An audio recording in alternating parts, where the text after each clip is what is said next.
हाय, वंदना लजीज फूड में आपका स्वागत है। आज मैं पत्ता गोभी की लच्छेदार पकोड़े की रेसिपी लेकर आई हूँ।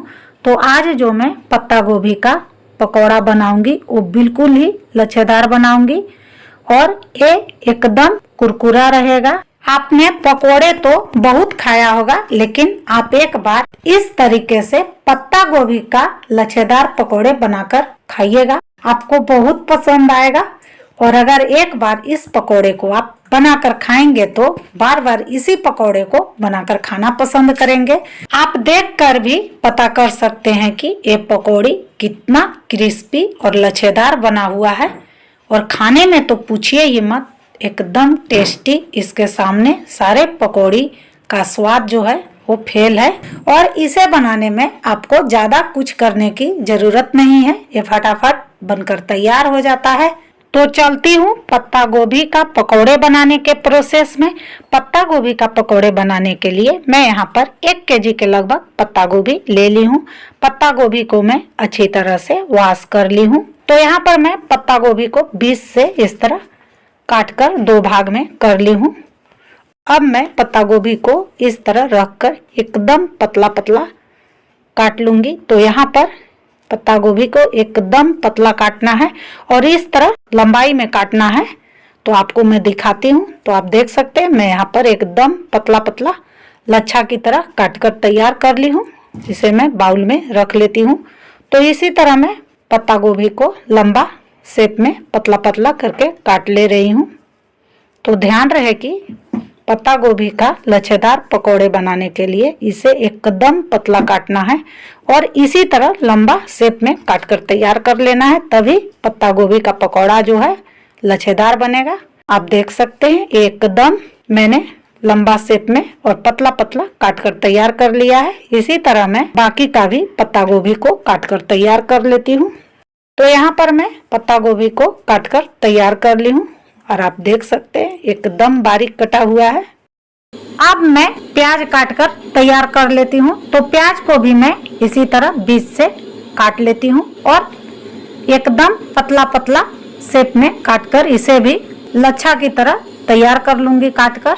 तो यहाँ पर प्याज को भी एकदम पतला पतला काटना है, तभी पत्ता गोभी का जो पकौड़ा है वो लच्छेदार बनेगा।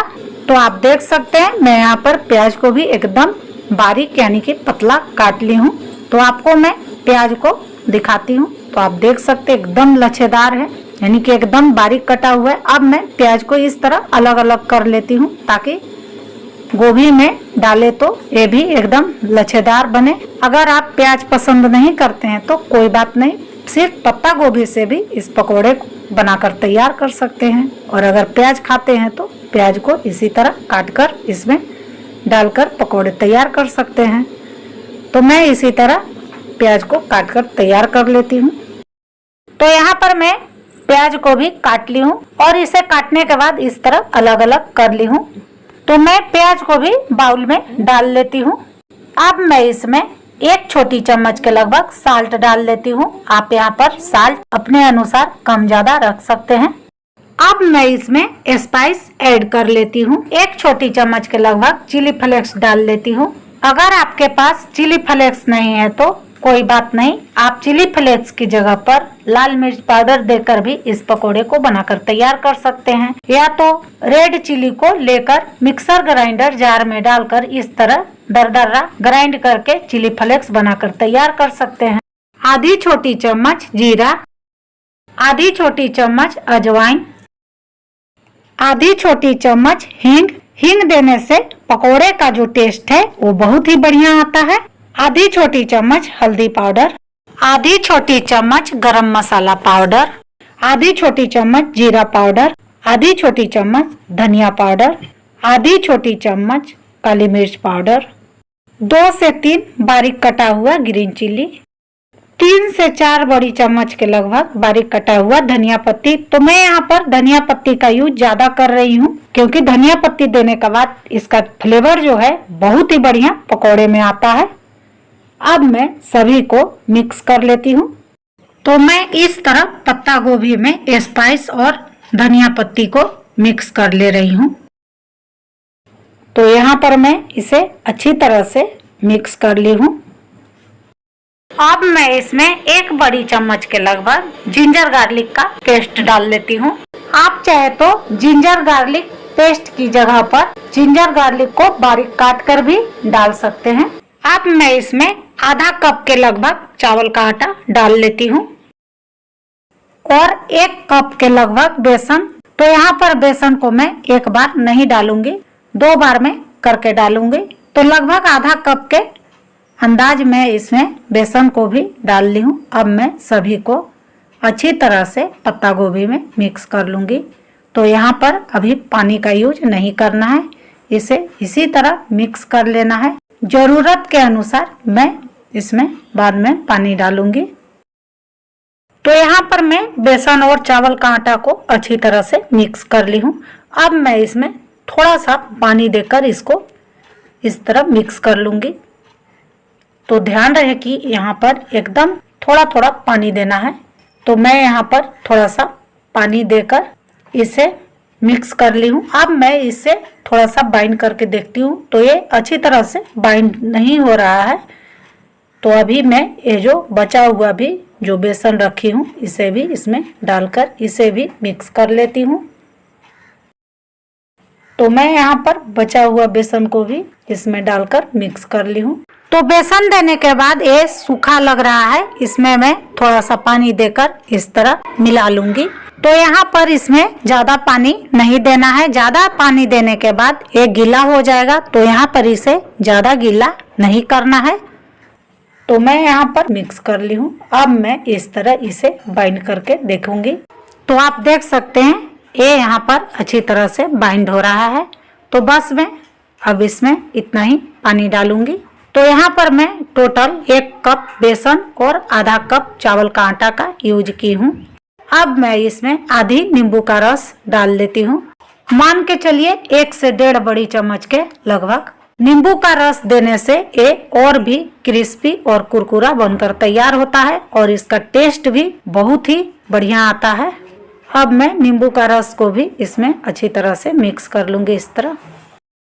अगर आप नींबू पसंद नहीं करते हैं तो कोई बात नहीं, नींबू को स्किप कर सकते हैं, लेकिन नींबू देने से ये ज़्यादा क्रिस्पी और कुरकुरा बनकर तैयार होता है।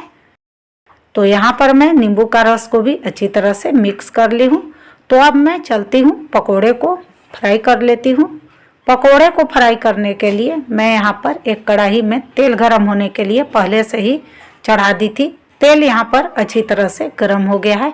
अब मैं ये जो मिक्सचर है इसे उठाकर इस तरह फैलाते हुए और हल्का सा इस तरह करके तेल में डालते जाऊंगी। तो यहाँ पर मैं गैस का फ्लेम को मीडियम रखी हूँ।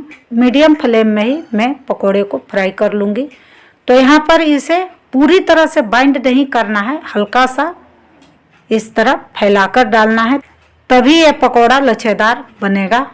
तो मैं इस तरह करके एक एक करके पकोड़े को तेल में डाल ले रही हूँ। तो एक बार में जितना आ पाएगा उतना मैं तेल में डाल ली हूँ।